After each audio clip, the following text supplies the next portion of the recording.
you want to be healthier, yet you just don't know what to do? All these shows telling you this and that, but nothing seems to work. Well, listen close. Golden State Media Concepts has got something great for you. The Health and Wellness Podcast dedicated to workout trends, healthy eating habits, diet, and everything about healthy living. Join us in our banters as we help you not just live life to the fullest, but live it to the healthiest.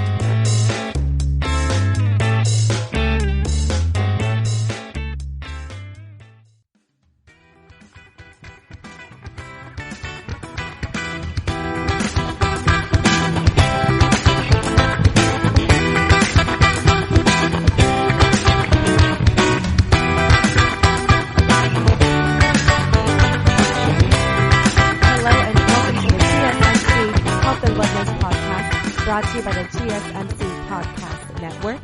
I'm your host, Cynthia, and I am here today with my co-host, Sarah. Hello, how are you? I'm great. How about you? A little tired. Had a birthday party this weekend, and so we entertained at our house, and I'm just tired now. And it's Monday. Yeah, it is. Monday blues. But here we are. We're going to discuss something, a craze that's going on, especially in social media. So waist training, waist trainers. Have you ever used one, Sarah? No. I mean, I've worn shapewear, but this is sounding a little too close to a corset, so exactly. I have not. Mm-hmm. Yeah, I'm with you. I've never used a waist trainer, but I thought this is something important to discuss. Mm-hmm. Again, just because it's all over Instagram, it's all over different websites, different blogs, and I just wanted to kind of dive in deeper and see what's, the waist training craze. So unfortunately, we know that body types are a trend. So that's just what it is. And the hourglass figure has regained a lot of popularity in recent years. And celebrities like the Kardashians, Jessica Alba, Jennifer Lopez, and many more have helped bring curves back to the spotlight. And many influencers and other public figures claim that they have achieved these curvaceous figures and snatched waist with the help of waist trainers. Snatched waist? Mm-hmm. So so that term, snatched waist, I've been hearing it everywhere. It's pretty much just saying, like, you have a tiny waist. I mean, I think for me, I hear the word cinched waist in that, but snatched, okay. Yeah. It's something, that I started hearing the Kardashians say and other celebrities. So again, that's kind of the whole being snatched ties in with the waist training trend right now. I probably spend more time in Victorian era books than I do watching the Kardashians. So that's where I get cinched. I don't try to watch their show, but I feel like I can't get away from them because they're everywhere. They are. So it's like I kind of, watch bits and pieces there. And there's different forms of waist trainers. There's also like now sweatbands you can wear while working out, which, to be honest, I feel like that would make me very uncomfortable having something really tight wrapped around my core while I'm like sweating and exercising. Wouldn't that affect your breathing as well? Exactly. And I might dive more into the possible like health concerns and dangers of waist training for long periods of time. So we're going to get into that later. So right now we're going to dive into pretty much the history of women squishing our organs for beauty. And that's what you're doing, people. Exactly. You are. I know. And so to begin, waist trainers, again, they're a type of modern day corset that squeezes and shapes the body to clinch the waist, giving the illusion of bigger hips, bigger butt, and breasts. The first corset dates back to the late 1500s, according to fashiontime.org. Since then, the original design has altered quite a bit, but with the same adverse health effects and the same purpose that comes along with clinching one's waist. So this has been, since the beginning of time, women trying to, it almost seems like you're trying to remove a rib or something for a smaller waist. Mm-hmm. It's kind of, my opinion, a little bit ridiculous. Traditionally, corsets were called a pair of bodies or stiffened bodices. Mm-hmm. Stiffened bodices are displayed in portraits of Venetian females around the 1530s. And during these times, the bodices were usually a part of the dress. So they weren't undergarments how they are now. They were part of the dress. And during the 17th century, the bodice became separated and became its own garment. During this time, corsets developed a more cone-style shape, which was usually constructed from two pieces of fabric, which were boned. These were commonly referred... And that's exactly what it sounds like, people. It's usually whalebone. It is. Yeah. It is. It's made of... actual bones. Which is crazy because it's like, why would you want to harm your body in that way? Like, oh my God, that just seems like so uncomfortable and like how you mentioned earlier, hard to breathe. For those of you who are fans of the Little House books, and I do the book review podcast, so the one thing that sticks out in my brain from the very first one, Little House in the Big Woods, is they're at a party and Ma is talking to friends and saying that when she got married, when she was 17, Pa, Charles, could span his waist with his hands. What? Because of the corset. So, yeah, I mean, just think about that. Who knows how big his hands were, but still, you should not be able to put your hands around someone's waist. Right. Unless they're, 3. Yeah, I actually read about that too. I think it was in like the Guinness Book of Records or something like that. Yeah, you know what I'm talking about? Mm-hmm. Somebody's waist is, how you said, like you can literally have your hands touching around her waist. Wow. I'm not sure. She might have had a rib or two removed. Very possible. Very possible. But yeah, it's insane now. So, as I was saying, these bodices were commonly referred to as stays and were held together at the front with the busk. And then towards the end of the 17th century, women wore skirts, jackets with the bodice as underwear. So as I stated before, it was first part of the dress. And at this time, it was back then, stiffened bodices. They used your actual measurements. So it was tailored to your exact body type and your measurements. And as we've progressed over centuries and decades, they're obviously not measured exactly to your waist size or other body measurements. Right. And so then in the 1880s, there was a rising popularity of the pear-shaped corset, which literally bent inwards around the stomach area. During Victorian times, corsets could now be mass-produced due to new technology in manufacturing. And these previously had to be custom-made, again, to one's measurements. But during World War I, fashion changed and women could look more elegant without wearing corsets, which is when the tight lacing had disappeared and it shifted more towards the elastic. The elastic took its place, which provided more movement. So thank you to whoever came up with elastic. Mm-hmm. And okay, so I'm going to jump in here again. Sorry to interrupt you, but women wore these when they were pregnant. And wow, which I know that there were health issues. I mean, we're talking about the 15 to the 1800s, so there were health issues of all kinds. But I just can't figure that's good to be squashing the baby. Right. Into I did not know that women were pregnant. Mm-hmm. I've heard of women wearing waist trainers for long periods of time, especially after having a baby. Mm-hmm.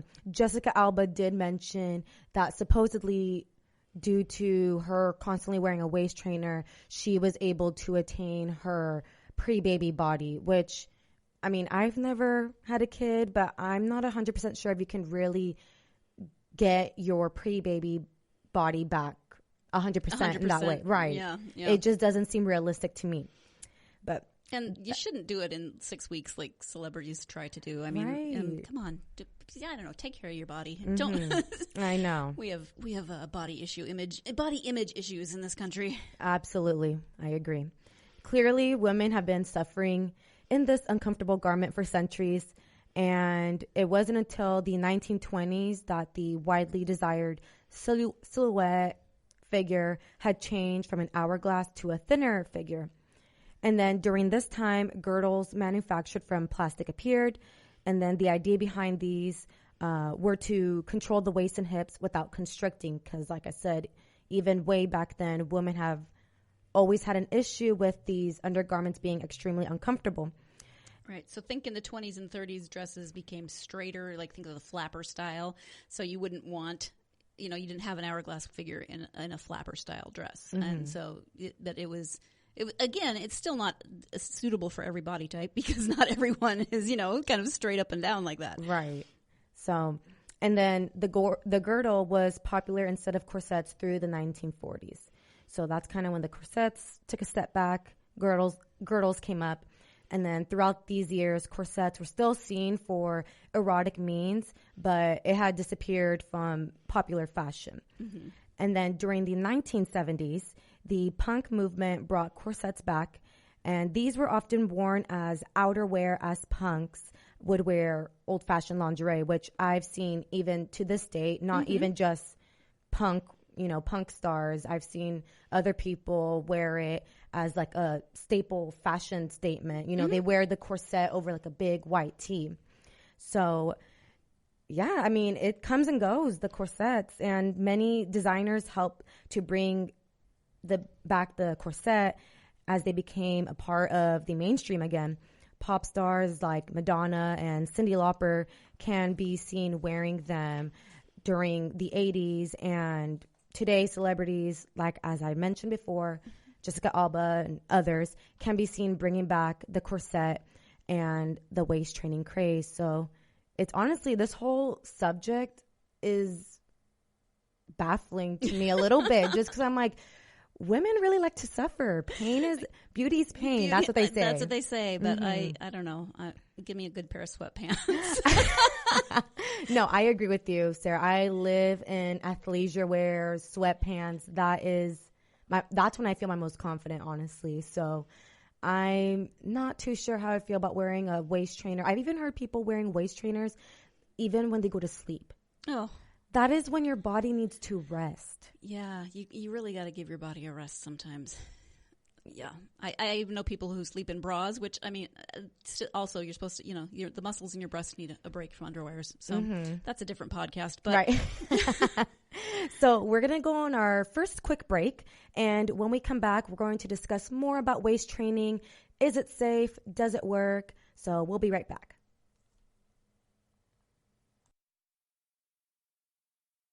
Still on the search of that one true love? On the limbo in this crazy world of dating, marriage, relationships? Well, listen to the Golden State Media Concepts Relationship Podcast, your one-stop podcast for everything about relationships.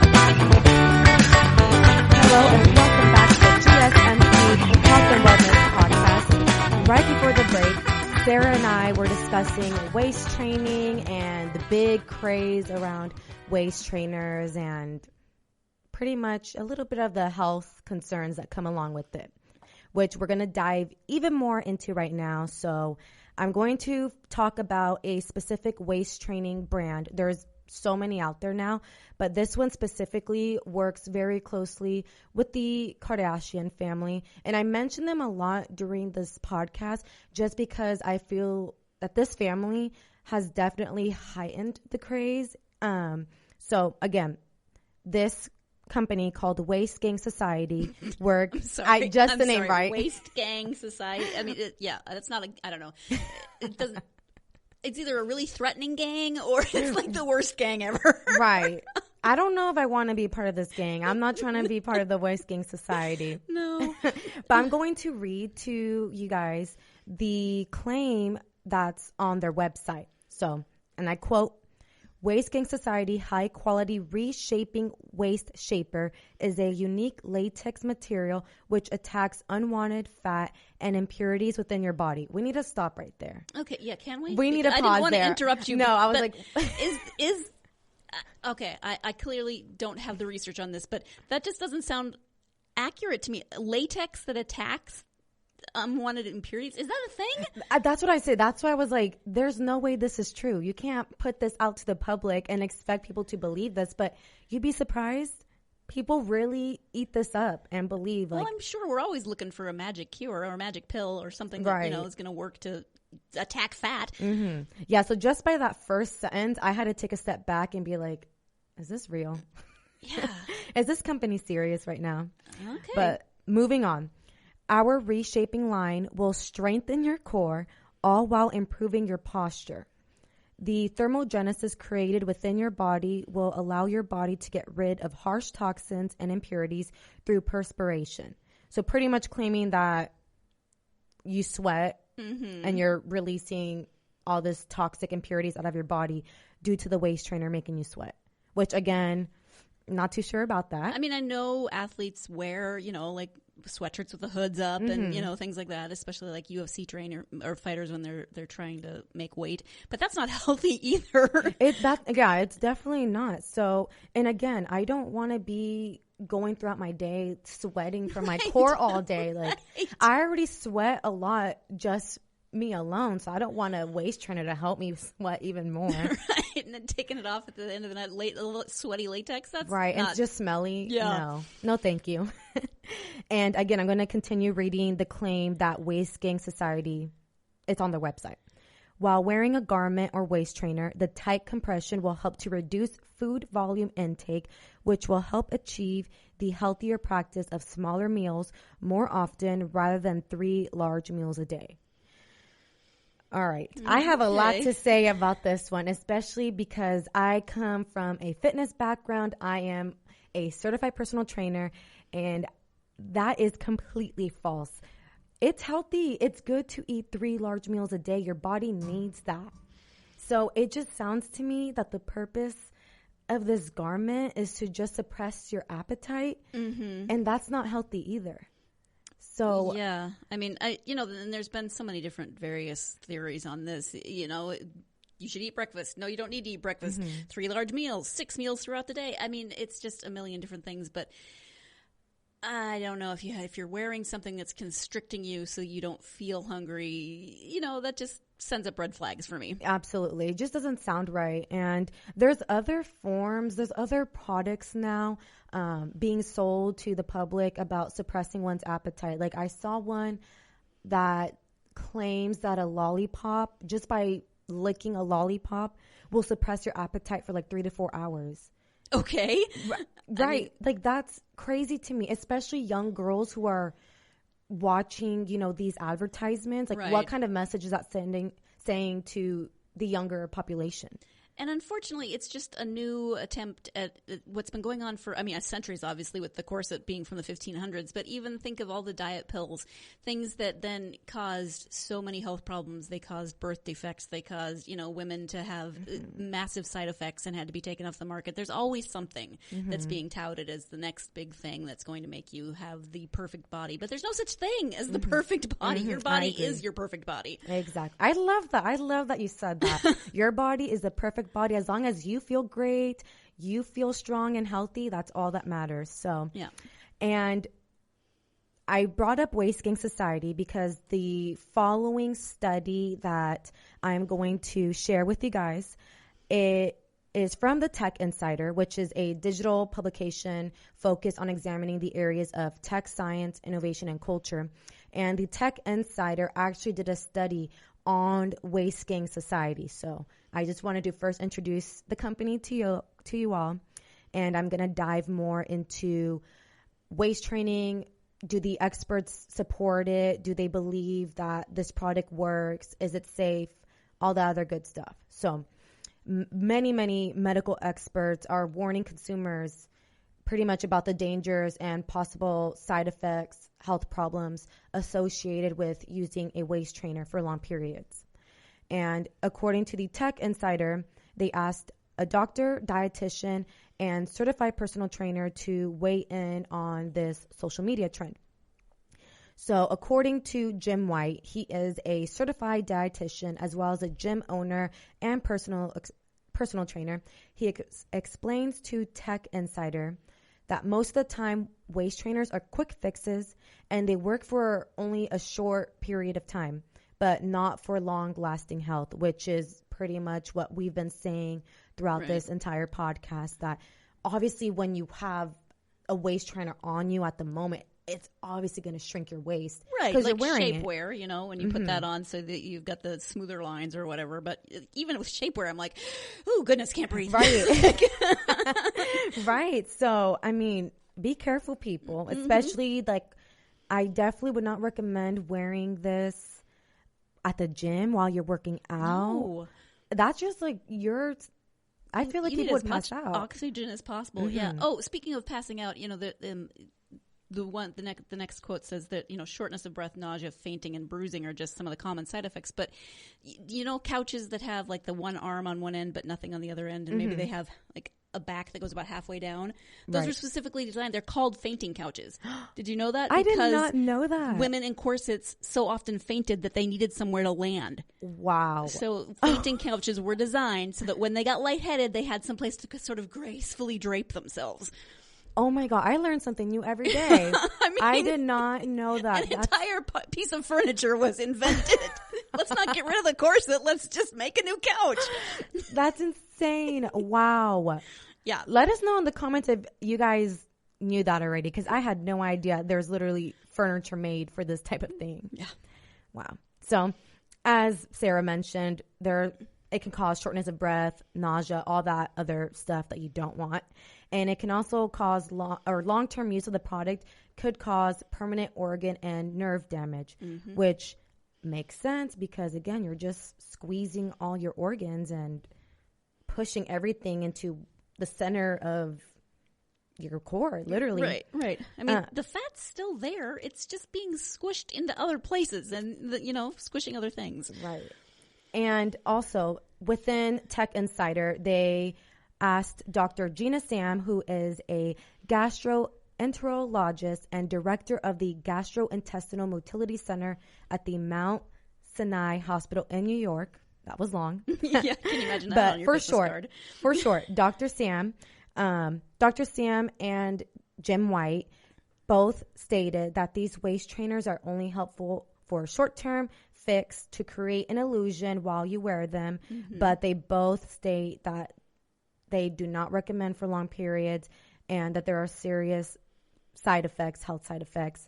And even more dangerous, that this company, Waist Gang Society, along with other waist training companies, have told their followers that they've worked out in the waist trainer. So again, people are actually using this product in the gym, which is just, again, crazy to me. Yeah, me too. And I'm going to leave everybody on that note. Think about that really quick. We're going to go on our second break. And when we come back, we're going to continue discussing about the dangers of waist training. This is your ultimate stop for everything sports. The Golden State Media Concepts Sports Podcast. Should I say more? From the NFL, MLB, the NBA to MMA, it's all in here. The Golden State Media Concepts Sports Podcast. Listen now.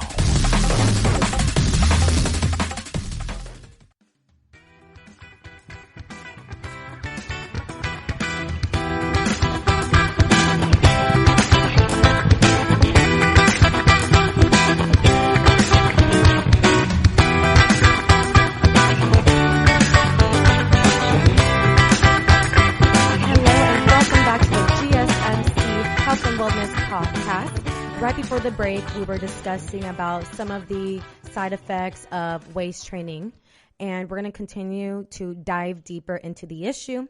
So moving on, Rebecca Harrington, she is a reporter for New York Magazine. She tested out this theory. She wore the waist trainer to a spin class.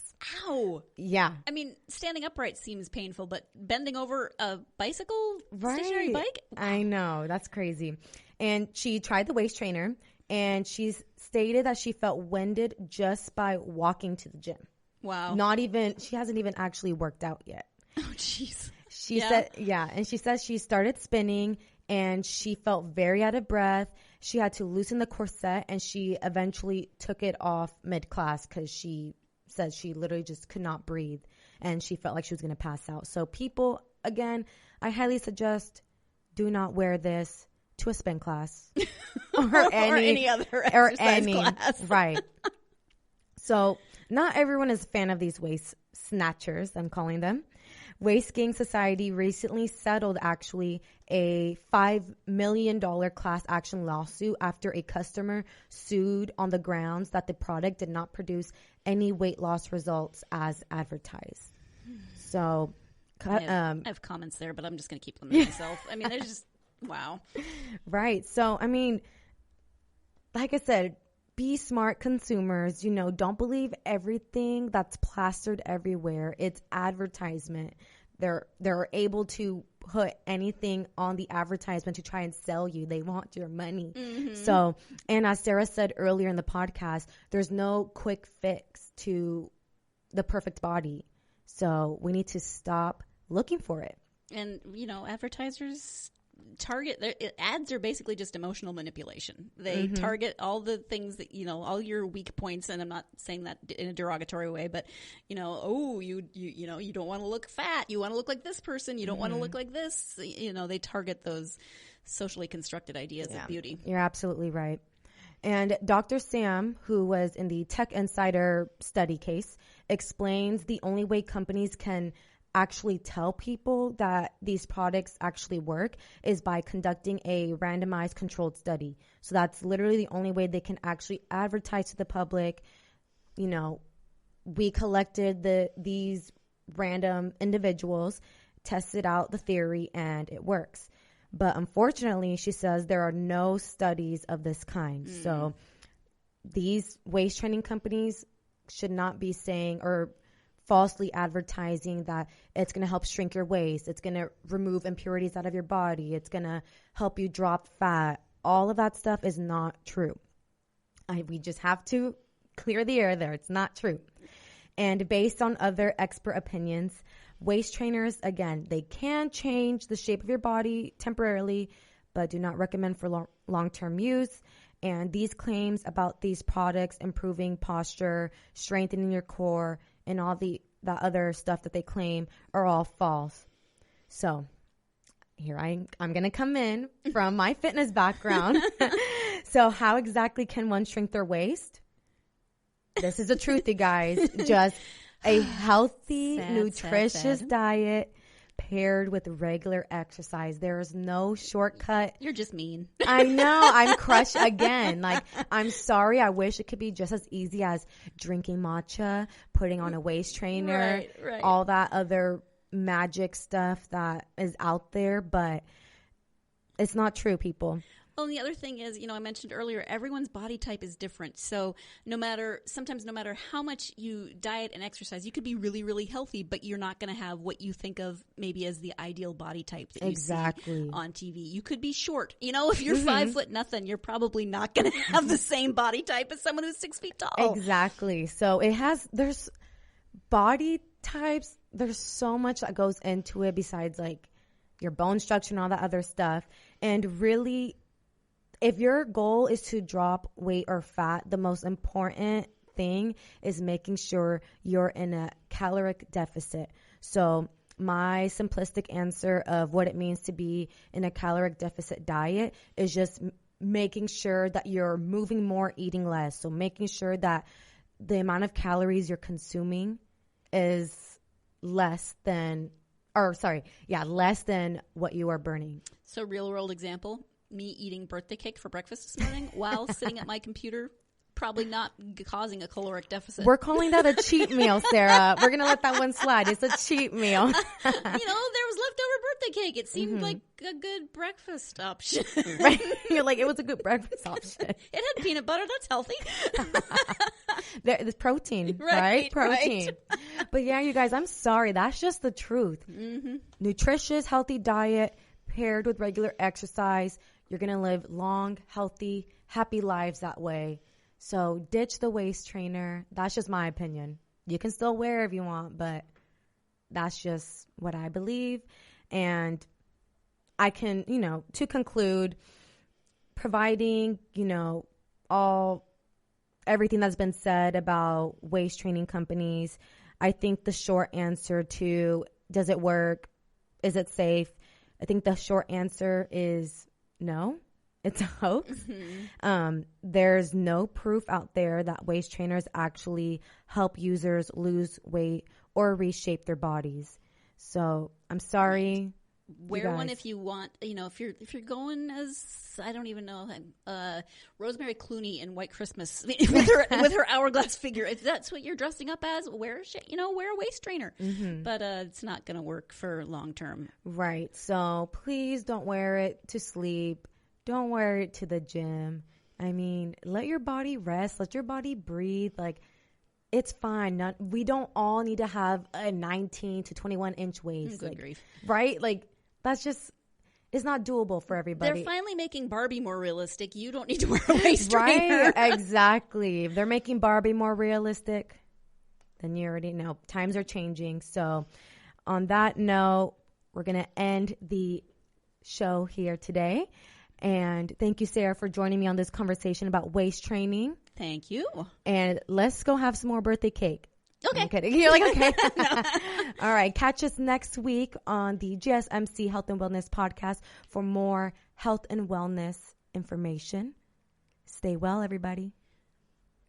You've been listening to the Golden State Media Concepts Health and Wellness Podcast, part of the Golden State Media Concepts Podcast Network. You can find this show and others like it at www.gsmcpodcast.com. Download our podcast on iTunes, Stitcher, SoundCloud, and Google Play. Just type in GSMC to find all the shows from the Golden State Media Concepts Podcast Network, from movies to music, from sports to entertainment, and even weird news. You can also follow us on Twitter and on Facebook.